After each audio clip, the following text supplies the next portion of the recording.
पिता परमेश्वर, आज फिर हम धन्यवाद और दीनता के साथ प्रभु आपके सामने आते हैं। और प्रभु, जब हम बाइबल की नई पुस्तक पौलुस की पत्री टाइटस के नाम उसको हम शुरू करते हैं, तो प्रभु मैं हर बार की तरह पवित्र आत्मा आपकी अगुवाई को मांगता हूँ। आप हमारे शिक्षक बने और हमारे दिलों की आत्मिक आँखों को आप खोलिए कि हम वचन को समझने और उसको ग्रहण करने वाले हो सकें। धन्यवाद के साथ प्रभु ये प्रार्थना प्रभु यीशु मसीह के नाम से मांगता हूं। आमीन। दोस्तों, हर बार की तरह जब हम आज एक नई पुस्तक बाइबल की शुरू करते हैं, तो हम सबसे पहले ये सवाल पूछेंगे कि ये टाइटस नाम की पुस्तक है, तो ये टाइटस कौन था और पौलुस ने ये कहाँ से लिखी और क्यों लिखी। तो टाइटस जो था वो एक गैर यहूदी विश्वासी था जो पौलुस के साथ सेवा करता था, मिनिस्ट्री करता था। और पौलुस ने ये जो पत्री लिखी, ये मैसेडोनिया में रहते हुए, यहाँ पे आप मैसेडोनिया देख सकते हैं, ये यूरोप है, ये मॉडर्न डे टर्की है, ये मॉडर्न डे ग्रीस है, और ग्रीस के ऊपर ये सारी यूरोपियन कंट्रीज हैं, रोमेनिया और यूक्रेन भी यहाँ पे ऊपर कहीं पे आ जाता है। ये आप जो देख रहे हैं ये इटली है, ठीक है। तो पौलुस ने मैसेडोनिया से रहते हुए क्रेट नाम का एक द्वीप था जहां पे पौलुस ने इसको भेजा टाइटस को।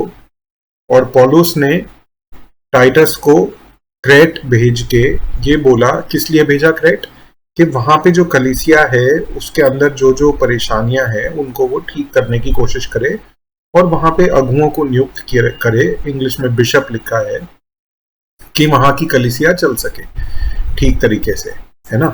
पिछली पुस्तक जो हमने पढ़ी थी वो टिमोथी की थी, और हम जानते हैं कि टिमोथी जो था वो एफेसस में था यहाँ पे, और एफेसस में एक तरह से बिशप था टिमोथी खुद, और उसको वहाँ एफेसस की कलीसिया किस तरह से चलानी है उसके लिए पौलुस ने तिमोथियस की पहली और दूसरी पत्री टिमोथी को लिखी।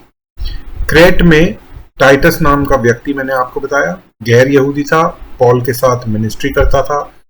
क्रेट जो कि एक द्वीप था, यहाँ पे विश्वासी लोग थे, यहाँ पे कलीसिया थी, और इन लोगों को सही तरीके से बातें बताने के लिए, कलीसिया को ठीक तरह से चलती रहे कलीसिया, गलत डॉक्ट्रिन्स, पॉल जहाँ भी कलीसिया स्थापित करता था, कुछ समय बाद ये होता था कि यहूदी या झूठे शिक्षक आके वहाँ पे उनको गलत गलत चीजें सिखाने लगते थे जो नए विश्वासी थे उनको। तो यहाँ पे भी यही हो रहा था, इसलिए पौलुस टाइटस को भेजता है कि क्रेट में जाओ और वहाँ पे सेट इन ऑर्डर जो चीजें हैं उनको ठीक तरह से स्थापित करो। तो इस उद्देश्य के साथ पौलुस ने मैसेडोनिया में रहते हुए 62 एडी में टाइटस को ये पत्री लिखी, और टाइटस इस समय क्रेट में था। ये एक द्वीप है, यहाँ पे आप इजराइल देख सकते हैं, ये है, ये नीचे इजिप्ट है। पॉल की जो मिशनरी जर्नी थी वो साइप्रस से होते हुए इधर टर्की की तरफ जाती थी। क्रेट में लेकिन बिलीवर लोग थे, उनको पौलुस ने ये लिखी है। और हम देखते हैं पौलुस यहाँ पे क्या बोलता है। पौलुस टाइटस को लिखते हुए बोलता है, पौलुस की ओर से जो परमेश्वर का दास और प्रभु यीशु मसीह का प्रेरित है, परमेश्वर के चुने हुए लोगों के विश्वास को स्थापित करने और सच्चाई का ज्ञान स्थापित करने के लिए जो भक्ति के साथ सहमत हैं, उस अनंत जीवन की आशा पर जिसकी प्रतिज्ञा परमेश्वर ने, जो झूठ बोल नहीं सकते, सनातन से की है, पर ठीक समय पर अपने वचन को उस प्रचार के द्वारा प्रकट किया जो हमारे उद्धारकर्ता परमेश्वर की आज्ञा के अनुसार मुझे सौंपा गया है। देखिए कितना लंबा सेंटेंस पौलुस बोल रहा है, पर ये सिर्फ अपना इंट्रोडक्शन दे रहा है कि मैं सेवा के लिए बुलाया गया हूँ। टाइटस के नाम, जो विश्वास की सहभागिता के विचार से मेरा सच्चा पुत्र है, परमेश्वर पिता और हमारे उद्धारकर्ता मसीह यीशु की ओर से तुझे अनुग्रह और शांति होती रहे। यहाँ पे पॉल इंट्रोडक्शन दे रहा है लेटर का। फिर सीधा पौलुस जो है, जिस विषय के लिए उसने अपनी पत्र लिखा है, और ये छोटा सा पत्र है, वो सीधा उस विषय पे आ जाता है। मैं इसलिए, पॉल बोल रहा है टाइटस से, मैं इसलिए तुझे क्रेट में जो आइलैंड था, जो द्वीप था, वहां पे छोड़ आया था कि तू शेष रही हुई बातों को सुधारे और मेरी आज्ञा के अनुसार नगर नगर प्राचीनों को नियुक्त करे। प्राचीन मतलब एल्डर्स चर्च के अंदर।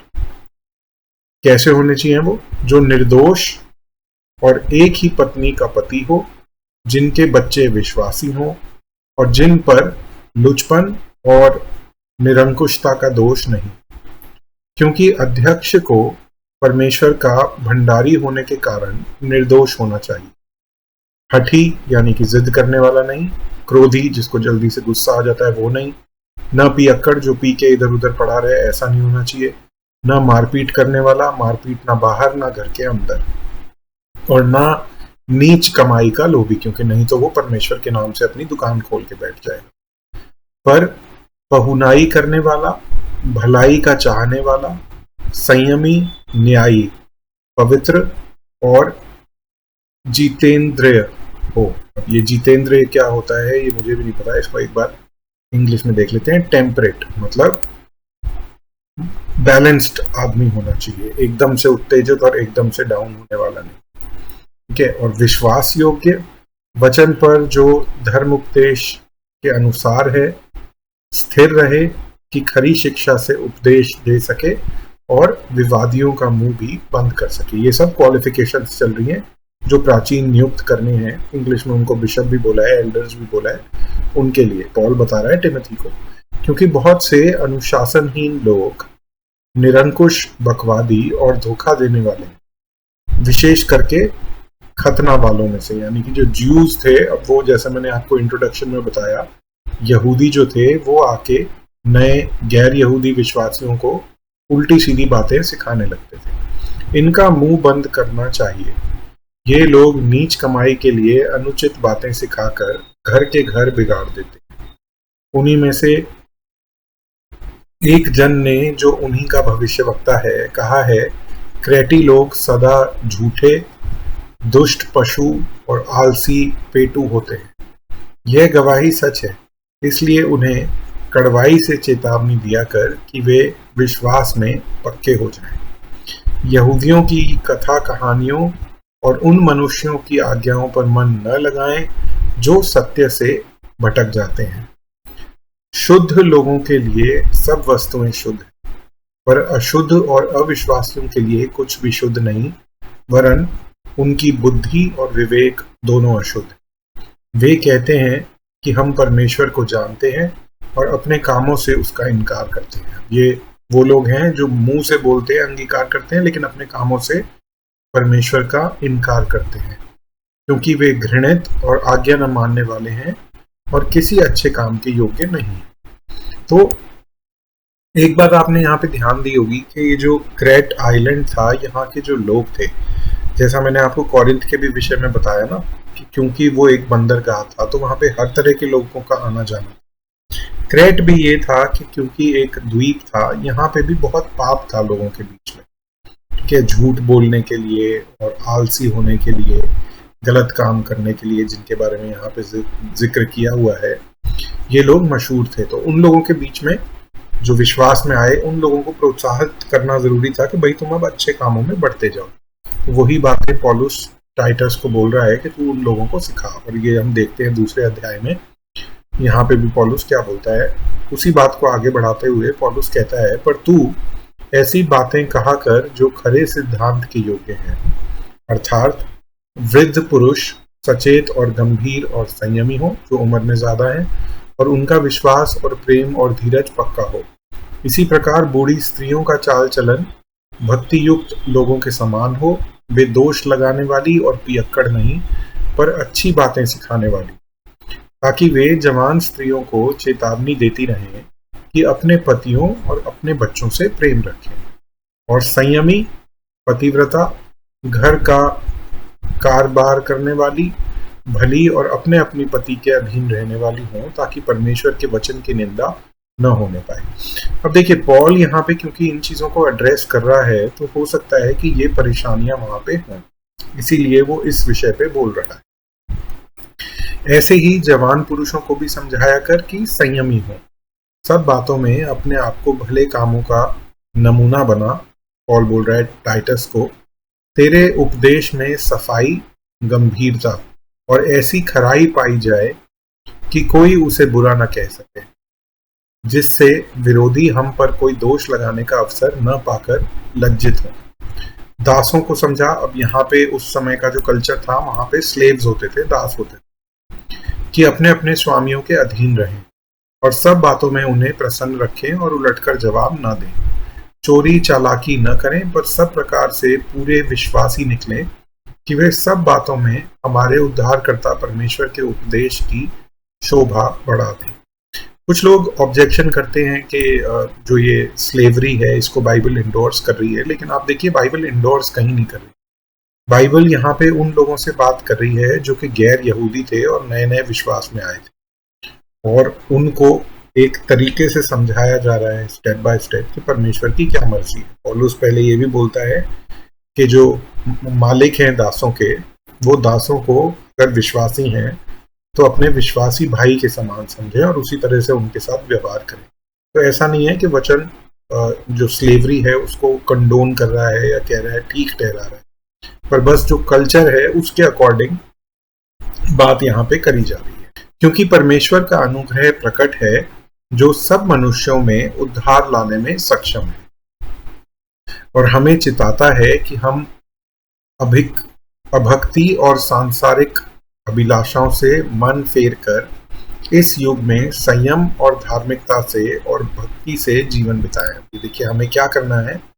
परमेश्वर का जो अनुग्रह है वो मनुष्यों को उद्धार में लाने में सक्षम है, और वही अनुग्रह हमें क्या सिखाता है, जो ऑलरेडी विश्वास करके उद्धार पा चुके हैं, कि हम अभक्ति और सांसारिक अभिलाषाओं से मन फेर कर इस युग में संयम, क्योंकि हमारा जो रिवॉर्ड है वो आने वाले समय में मिलेगा, संयम और धार्मिकता से और भक्ति से जीवन बिताएं और उस धन्य आशा की अर्थात अपने महान परमेश्वर और उद्धारकर्ता यीशु मसीह की महिमा के प्रकट होने की प्रतीक्षा करते रहें, जिसने अपने आप को हमारे लिए दे दिया कि हमें हर प्रकार के अधर्म से छुड़ा ले और शुद्ध करके अपने लिए एक ऐसी जाति बना ले जो भले भले कामों में सरगर्म हो, मतलब अच्छे काम करती हो। पूरे अधिकार के साथ ये बातें कहे और समझा और सिखाता रहे, कोई तुझे तुच्छ न जानने पाए। क्या तो यहाँ पे देखिए मोरालिटी की बात हो रही है, लेकिन साथ साथ पौलुस इस बात पे भी जोर दे रहा है कि परमेश्वर के अनुग्रह के द्वारा उद्धार है, लेकिन तब भी हमें एक पवित्रता का जीवन बिताना है। और क्या टाइटस को क्या बातें लोगों को समझानी है, उनका वर्णन करते हुए पौलुस ने ये बात बोली है। तीसरे अध्याय में पौलुस बोलता है, लोगों को याद दिलाए या सुधि दिला कि हाकिमों और अधिकारियों के अधीन रहें और उनकी आज्ञा माने और हर एक अच्छे काम के लिए तैयार रहें। किसी को बदनाम न करें, झगड़ालू ना हो, पर कोमल स्वभाव के हों और सब मनुष्यों के साथ बड़ी नम्रता के साथ रहें। ये अब विश्वासियों में कैसा स्वभाव होना चाहिए उसकी बात हो रही है। झगड़ालू ना हो, बदनाम ना करें किसी को चुगली करके, कोमल स्वभाव के हों, सब मनुष्यों के साथ बड़ी नम्रता के साथ रहें, क्योंकि हम भी पहले निर्बुद्धि और आज्ञा न मानने वाले, भ्रम में पड़े हुए, विभिन्न प्रकार की अभिलाषाओं और सुख विलास के दास्तव में थे, बैर भाव और डाह करने में जीवन निर्वाह करते थे और घृणित थे, एक दूसरे से बैर रखते थे। पर जब हमारे उद्धारकर्ता परमेश्वर की भलाई और मनुष्यों पर उसका प्रेम प्रकट हुआ, तो उसने हमारा उद्धार किया, और यह धार्मिक कामों के कारण नहीं जो हमने आप किए। ये यहाँ पे देखिए सुसमाचार बड़ा क्लियर है, क्योंकि पौलुस बात कर रहा है मोरालिटी की, नैतिकता की। वो यह स्पष्ट कर रहा है कि हमारी नैतिकता की वजह से उद्धार नहीं है। और ये दोबारा इस पे ध्यान दीजिए 5वीं आयत पे, तो उसने हमारा उद्धार किया है और यह धार्मिक कामों के कारण नहीं जो हमने अपने आप किए, पर अपनी दया के अनुसार, परमेश्वर की दया के अनुसार नए जन्म के स्नान और पवित्र आत्मा के हमें नया बनाने के द्वारा हुआ है हमारा उद्धार। जिसे उसने हमारे उद्धारकर्ता यीशु मसीह के द्वारा हम पर अधिकाई से उड़ेला है। किसे? पवित्र आत्मा को। जिससे क्यों उड़ेला है? जिससे हम उसके अनुग्रह से धर्मी ठहरें, परमेश्वर के सामने न्याय के दिन में अनंत जीवन की आशा के अनुसार वारिस बने। यह बात सच है और मैं चाहता हूं कि तू इन बातों के विषय में दृढ़ता से बोले, इसलिए कि जिन्होंने परमेश्वर पर विश्वास किया है वे भले भले कामों में लगे रहने का ध्यान रखें। ये बातें भली और मनुष्यों के लिए लाभ की हैं, पर मूर्खता के विवादों और वंशावलियों और बैर विरोध और उन झगड़ों से जो व्यवस्था के विषय में हो बचा रहे, क्योंकि वे निष्फल और व्यर्थ हैं। किसी पाखंडी को एक दो बार समझाकर बुझाकर उससे अलग हो जाए। 2 बार समझाओ, नहीं समझता तो छोड़ दो, अलग हो जाओ उससे।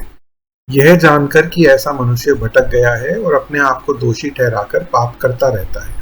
इंग्लिश में बड़ा क्लियर है कि 2 बार समझाओ। First and second admonition, after first and second admonition reject. 2 बार समझाओ और फिर अलग हो जाओ उससे।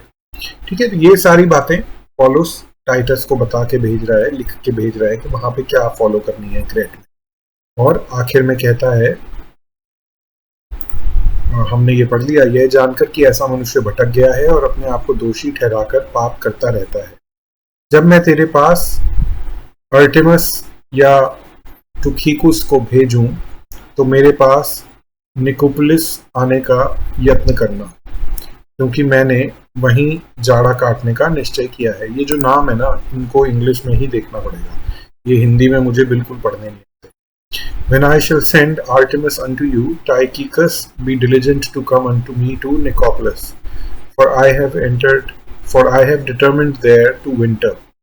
तो सर्दी वहां पे निकोपोलिस नाम की जगह थी, वहां बिताने का पौलुस बता रहा है। जेनास व्यवस्थापक और अपोलोस को यत्न करके आगे पहुंचा दे और देख कि उन्हें किसी भी वस्तु की घटी न होने पाए। हमारे लोग भी आवश्यकताओं को पूरा करने के लिए अच्छे कामों में लगे रहना सीखें, ताकि निष्फल न रहे। हमारे लोगों से मतलब विश्वासियों से है। मेरे सब साथियों का तुझे नमस्कार, और जो विश्वास के कारण हमसे प्रेम रखते हैं उनको नमस्कार। तुम सब पर अनुग्रह होता है। तो दोस्तों, हमने देख लिया कि पौलुस किस तरह से टाइटस को उसने समझाया, और ये सब बातें आज भी रेलेवेंट हैं। अगर हम कहीं कलीसिया स्थापित करते हैं तो वहाँ पे एक सेकंड लाइन ऑफ लीडरशिप तैयार करनी ज़रूरी है कि हमारे बाद वहाँ कौन संभालेगा, और उन लोगों को गलत शिक्षाओं से बचाना भी ज़रूरी है। इसीलिए ये सब बातें पौलुस ने बताई। ठीक है, तो आइए हम प्रार्थना में अंत करते हैं। पिता परमेश्वर, हम एक बार फिर धन्यवाद करते हैं आपके पवित्र वचन के लिए, जो हमारा गाइड है, जो हमारी रोशनी है, जो हमें सही रास्ते पे चलने में हमारी मदद करता है। और पिता परमेश्वर, मैं प्रार्थना करता हूँ कि ये जो भी बातें हम सीखी हैं ये हमारे जीवन में अच्छी बातें पाई जाएं, और जो बुरी बातें हैं वो हमसे दूर रहने वाली हो सके। पिता परमेश्वर, हम भी अगर कभी आप ऐसी प्रिविलेज हमें देते हैं कि हम कहीं कलीसिया स्थापित करें, तो नेक्स्ट लीडरशिप को अपॉइंट करते हुए इन सब बातों का हम ध्यान रखने वाले हो सके। धन्यवाद के साथ प्रभु जी, ये प्रार्थना प्रभु यीशु मसीह के नाम से मांगते हैं।